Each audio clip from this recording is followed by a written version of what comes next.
अस्सलाम वालेकुम मेरे गार्डन व्यूवर सब खैरियत से होंगे और अपने अपने कामों में मसरूफ़ होंगे। आज मार्च की 17 तारीख 2023 है और आज का हमारा टॉपिक है मेलीबग्स। ये कैसे होते हैं, ये पौधों पर क्या नुकसान करते हैं, ये पौधे के किस हिस्से पर ज़्यादा होते हैं और हम इनका क्या सलूशन कर सकते हैं। सबसे पहले तो मैं आपको मेलीबग्स दिखाऊंगी कि ये कैसे होते हैं।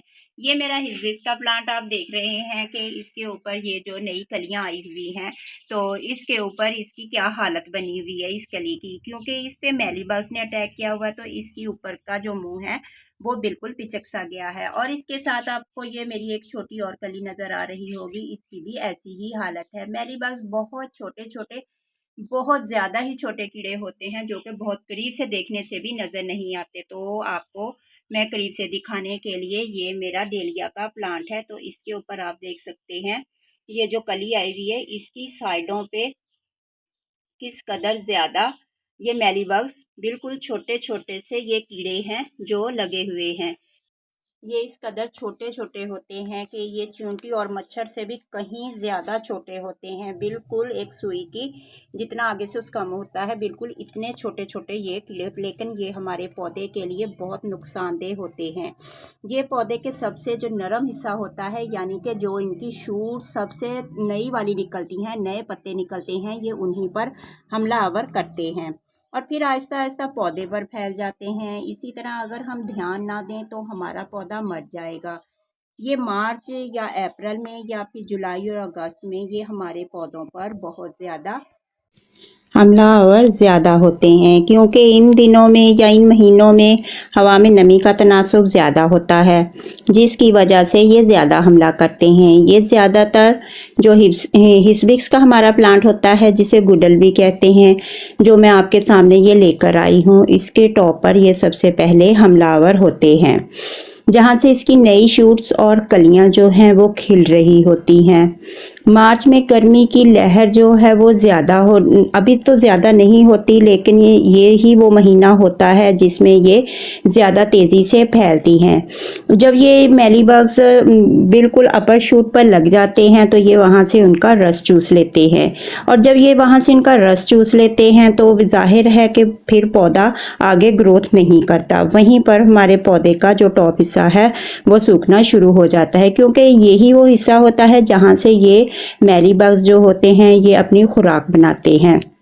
ये इसके टॉप पर, ये आप देख सकते हैं कि ये इसके टॉप पर ही हमलावर होते हैं, और ये अभी से मेरे ये पत्ते निकलने शुरू हुए हैं तो ये इसके ऊपर इनका हमला हो गया है।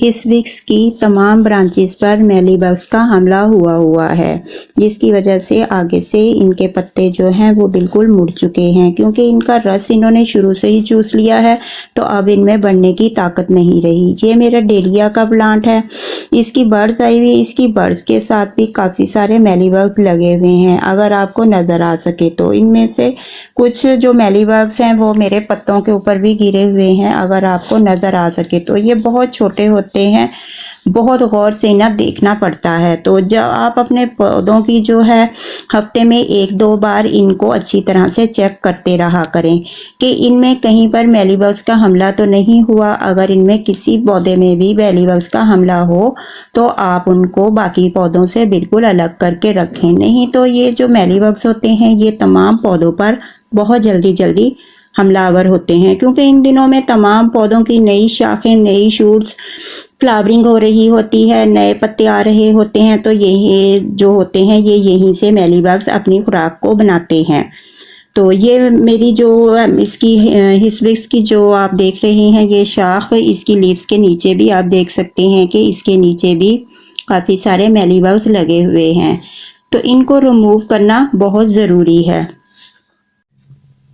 अब मैं आपको दिखाती हूँ कि तो ये मेरा एक मैरीगोल्ड का फ्लावर है, इसमें देखेंगे सूख चुका है और इसके साथ साथ बहुत ज़्यादा सारे मेलीबग्स लगे हुए हैं। अगर करीब से आपको जूम करने से नज़र आ सके तो आपको ये बखूबी नज़र आएंगे कि ये किस कदर ज़्यादा हैं। तो इस पौधे को या इस फूल को तो मैं अब नहीं रखूँगी, क्योंकि इन पर मेलीबग्स का हमला हुआ है, तो इनके बीजों को भी मैं नहीं रखूँगी। तो अब आते हैं हम अपने इन पौधों की तरफ जिन पर हम बात कर रहे हैं तो ये मेरा गुलदपहरी जिसे मॉसरोस या पोर्चुला भी कहते हैं, ये उसका पौधा है। तो अब ये हमने गुलदपहरी को लगाना शुरू किया है। तो इन दिनों में जब हम इसे लगाते हैं जनवरी फरवरी के महीनों में, फरवरी में, तो आप कभी गौर करें तो इनके नीचे वाले हिस्से में काफ़ी ज़्यादा मेलीबग्स होते हैं। गुलदपहरी की मिट्टी अगर हर वक्त नीचे से गीली रहेगी तो इसमें बहुत जल्दी मेलीबग्स हो जाते हैं। तो अब हम अपने मेलीबग्स को ख़त्म करने के लिए जो तरीका मैंने अपनाया है वो मैं आप लोगों के सामने रखूँगी। एक तरीका ऑर्गेनिक है और दूसरा तरीका केमिकल है। सबसे पहले हम ऑर्गेनिक वाला तरीका इस्तेमाल करेंगे। तो आप सबसे पहले एक स्प्रे की बोतल ले लें। तो उसमें आपने 1 लीटर पानी लेना है। ये जो मैंने 1 लीटर पानी लिया है स्प्रे वाली बोतल है, और साथ में मैंने सरफ की 1 कटोरी रखी हुई है, उसमें मैंने सरफ डाला हुआ है, और साथ में हम थोड़ा सा शैम्पू भी लेंगे। तो अब हम इसको शुरू करते हैं। आप अपनी बोतल के ढक्कन को खोल लें। खोलने के बाद आप उसमें आधा चम्मच तकरीबन सरफ का डाल सकते हैं। आधा चम्मच आप इसमें सरफ का डालें, क्योंकि जब हमें सरफ को अच्छी तरह से मिक्स करके तो पौधों के ऊपर अप्लाई करेंगे तो इसकी जो झाग होती है तो वो हमारे पेस्टिसाइड यानी ऑर्गेनिक तरीका हमारा बनेगा। इससे जो मेलीबग्स होते हैं उनकी जो ऊपर से उनकी जिल्द होती है उस पर हमलावर होते। तो आप इसके बाद हम इसमें थोड़ा सा शैम्पू के 3 से 4 कतरे जो हैं इसमें हम शैम्पू के भी डाल लेंगे। तो आप कोई सा भी शैम्पू डाल सकते हैं, ये ज़रूरी नहीं है कि जो आपको नज़र आ रहा है आप वही शैम्पू डालें। आप कोई सा भी शैम्पू ले सकते हैं, लेकर उसे आप इसे पानी की बोतल में मिक्स कर लें सरफ के साथ।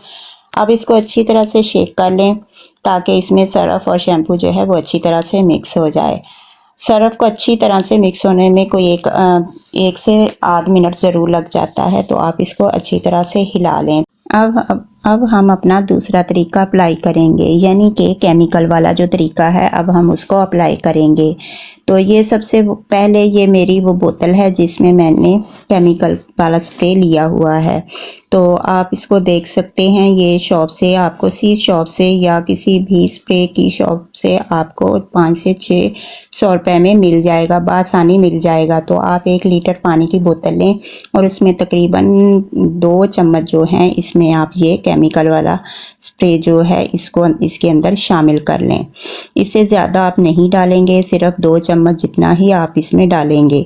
तो ये इतनी आप बोतल लेंगे तो आपका तकरीबन काफ़ी ज़्यादा पौधे भी होंगे तो 2 साल तक आपका ये स्प्रे की बोतल जो है वो ख़त्म नहीं होगी। अब इसमें आप देख सकते हैं कि पानी का रंग जो है वो बिल्कुल तब्दील हो चुका है, बिल्कुल वाइट कलर में दूध की तरह का हो गया है, और इसमें से स्मेल भी काफ़ी ज़्यादा आती है जो इन कीड़ों को बिल्कुल भी अच्छी नहीं लगती, और इन्हीं की वजह से ये बहुत जल्दी ख़त्म हो जाते हैं। मैं आपके साथ ये 2 तरीके शेयर कर रही हूँ। तो अब आप एक पौधे पे तो हम जो है ये ऑर्गेनिक तरीका इसे अप्लाई करेंगे। ये मेरा डेलिया का प्लांट है। मैं इस पर अपना जो सरफ और शैम्पू को मिक्स करके मैंने बनाया है केमिकल, तो वो मैं इसके ऊपर अच्छे से अप्लाई करूँगी। तो आप देख सकते हैं, इसको आप इसी तरह से अच्छी तरह से अपने पौधे को नहला दें और इसकी पत्तियों के ऊपर, नीचे और हर जगह पर इसको छिड़काव करें। ये देखें अब इसके ऊपर किस तरह से झाग जो है वो रुक गई है।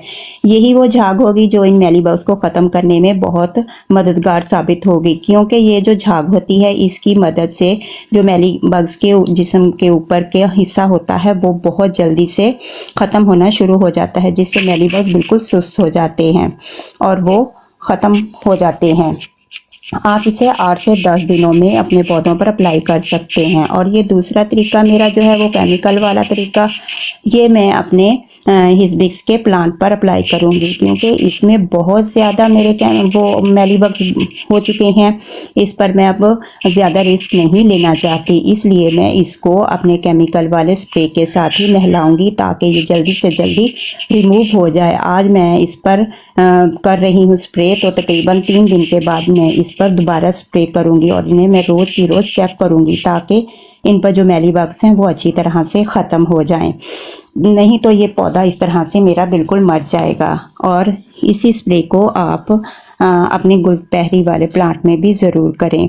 तो इस तरह से आप इन चीज़ों को अपने पौधों में इसी तरीके से अप्लाई कर सकते हैं। आप अपने पौधे को चेक कर लें, देख लें कि इसके तमाम हिस्सों पर अच्छी तरह से स्प्रे हो चुका है। तो इसी के साथ अब मैं आपसे इजाज़त चाहूँगी। आइंदा किसी नए टॉपिक के साथ मिलेंगे। अल्लाह हाफिज़।